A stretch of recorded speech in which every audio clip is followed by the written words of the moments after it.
Hey guys, welcome back! Here I am with another thumbnail design for you. Stay till the end, you're going to learn some really cool tricks today. First, I'll show you how you can create this image texture. How we go from a normal, simple image to this posterized image texture. It's very easy to make, just follow my steps. Trust me, you're going to love this transformation. First, we will import our image. Then select the image and add a posterize adjustment layer. I'm setting it between 6 to 8%, but you can adjust it according to your image. Once that is done, I will add noise. I'm adding about 23% noise with the caution type selected. Next, I'll add a levels adjustment layer. I will increase the black levels and slightly decrease the white levels. The rest is okay as it is. After this, we will add a clarity effect to our image to make everything sharper. Now we will change the jersey and face colors using a recolor adjustment layer. For the jersey, I'll select a bluish color like this. Then I will select only the jersey area for masking. As you can see, the effect is also on the face, so I will mask that part out. After that, I'll simply click on the mask icon, and it will automatically create a mask for the recolor layer. Now we will create the skin color using the same recolor adjustment layer. See how it already starts looking more professional? I'll copy the earlier mask onto it, then right-click and invert it so the effect applies only to the face. And with that, we have successfully created our texture. As you can see, we have used many effects, so the file becomes a little heavy. We will have to repeat the same process for Ronaldo's image, so it may become even heavier. That's why I suggest exporting your final image as a PNG, so we can use it easily in our thumbnail document later. Now I have created an artboard in the size of a thumbnail. First, we will create our background. Here, I'm using a stadium image. You can find all the images in the description. This already sets the mood of the thumbnail, right? After this, I will add a pixel layer, fill it with white, and change the blend mode to average. As you can see, this makes the image look a little faded. Next, I will add a texture. Rotate it while holding Shift so that it snaps at a certain angle, and then change the blend mode to hard light. Textures always add that extra spice to your design.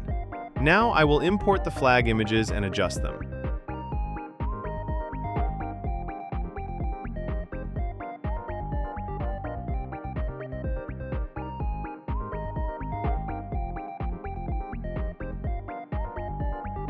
Little tips like this really help your workflow, so keep them in mind. If you want to flip them, just right-click, go to Transform, and select Flip Horizontal. Then place them properly. Press Ctrl+R to activate the rulers and place everything evenly.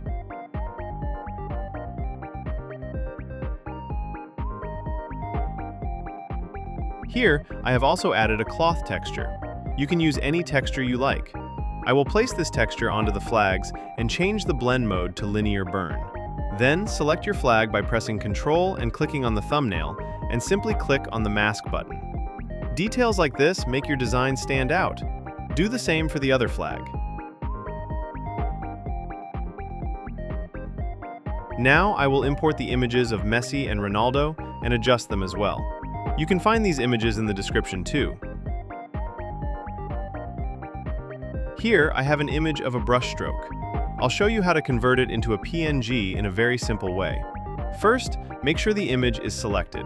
Now go to Pixel, Pixel Selection. You'll find different options to select parts of an image, but this time we will choose Select Sampled Color. I'll simply click on the white color, and as you can see, it selects all the white areas in the image. Then I'll click on the mask button to create a mask. To bring back the gray area, I'll simply invert the mask. See? Simple tricks, powerful results. Now I'll create a red rectangle like this.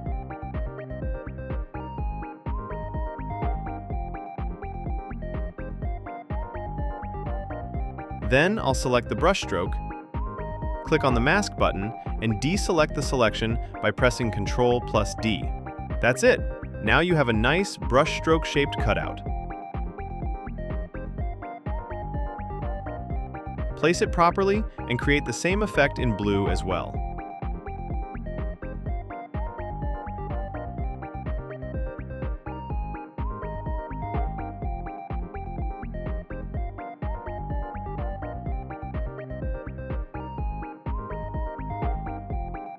Next, duplicate the flag layers and use the arrow keys to move them upward.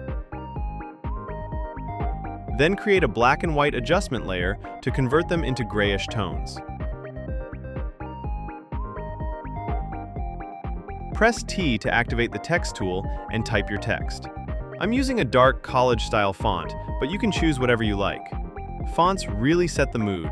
Choose wisely.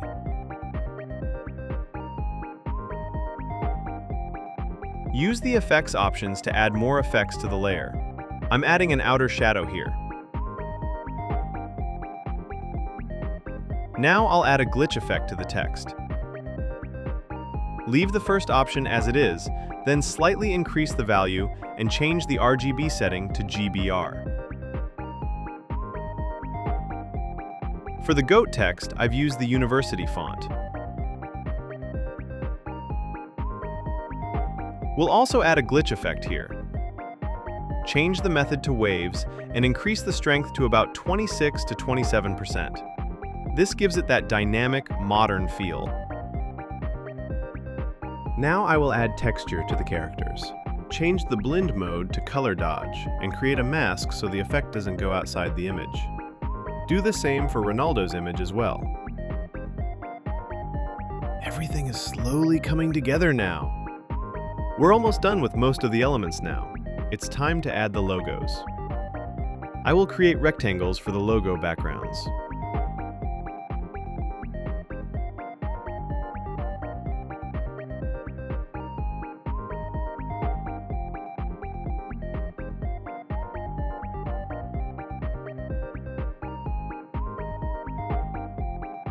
Next, we will create some depth.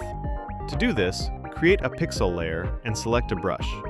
Choose a light color from your hue and change the blend mode to color dodge. Then drag the pixel layer onto the rectangle layer so the effect stays inside the rectangle, like a clipping mask. Repeat the same process for the second rectangle. Now select your flag layer and add motion blur. Don't make this too strong, keep it subtle. Then select your black and white flag and add motion blur as well, but this time, increase the value a little more. You can copy the same motion blur effect to the other flags by pressing Alt and dragging the effect onto their layers. Small tweaks equals big visual impact. We are almost done now. Just add a few adjustment layers to make everything pop. I'm using an HSL adjustment layer to increase the saturation slightly. Then I'll add a brightness and contrast adjustment layer.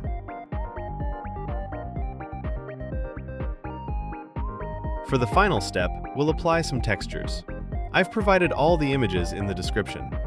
Change the blend mode to screen and mask out the areas you don't want.